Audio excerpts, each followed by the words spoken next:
What are your thoughts when you first heard that you're going to be a keynote speaker as one of the next generation leaders in Democratic Party? When I first received the call, I thought it was a prank call. I thought it was one of my friends calling as a joke. But once I realized it was really the DNC, the Biden campaign, I was very grateful, humbled, and honored for the opportunity, as well as for the recognition. So as far as I know, you're the first Korean American did that, right? Again, as far as I know, yes. Is that any special meaning to you? Absolutely. I'm very proud of my Korean American heritage, and hopefully that will encourage and inspire other Korean American leaders to rise up and to do the same. I think whether it's in the political arena or in the private sector, I want to see Korean Americans continue to rise up and to do well. And what was your message? My message from this speech was that leadership matters. Especially in this day and age in America, in which we've seen such incompetent leadership and a failure in leadership, as demonstrated by more than 1,000 Americans a day dying from the coronavirus. And so I think more than anything, all of us need to recognize how important our elections are, where we, the people, have an opportunity to choose our leaders. We have that freedom in this democracy, and we need to exercise that right to vote and exercise the power we have to ensure that we elect good leaders in order for us to move forward and to get out of this mess. Democratic National Convention is now happening as a virtual event, which is unprecedented. What do you think about that? I think it's been fantastic, for two reasons.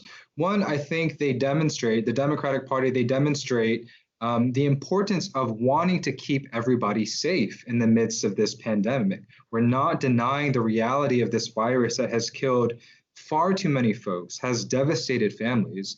And so first and foremost, I think, again, when we're talking about leadership, we're leading by example, by wanting to make sure that everyone is safe during these difficult times. Two, yesterday was the first time I saw the video of the speech, and I thought they did a very, fantastic job. I was very happy to see how it turned out.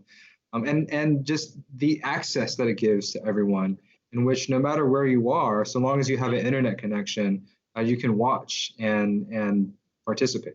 How do you evaluate President Trump's policy toward North Korea, and what do you expect as a change after Mr. Biden goes to the White House? So I think when it comes to Biden's approach to North Korea, I think that I trust that he will rely on experts and bring world leaders together to solve this very complex, challenging problem. What we've seen under the Trump administration is someone simply cozying up to a dictator for a photo opportunity. This is one of the most complex geopolitical issues in the world. I would be arrogant if I said I had all the answers. I would be lying if that were the case. I think it's something in which we need to come together. We need to listen to the people in South Korea.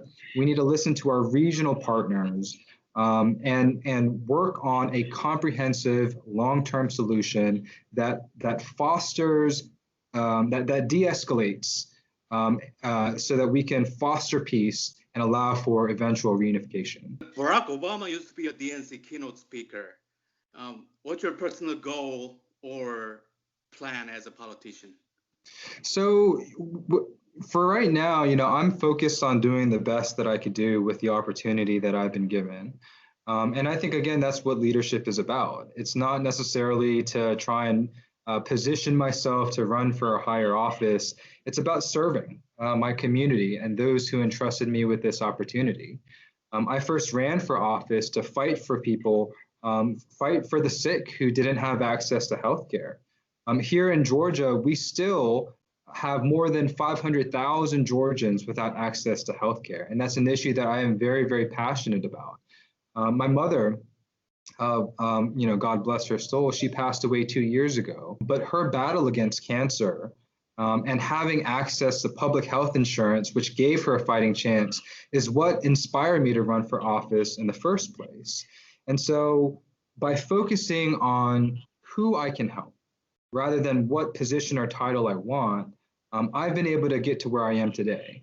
And I think if I continue to do just that, focus on the issues that I care about and the people that I want to help, I'm open to seeing where that leads me.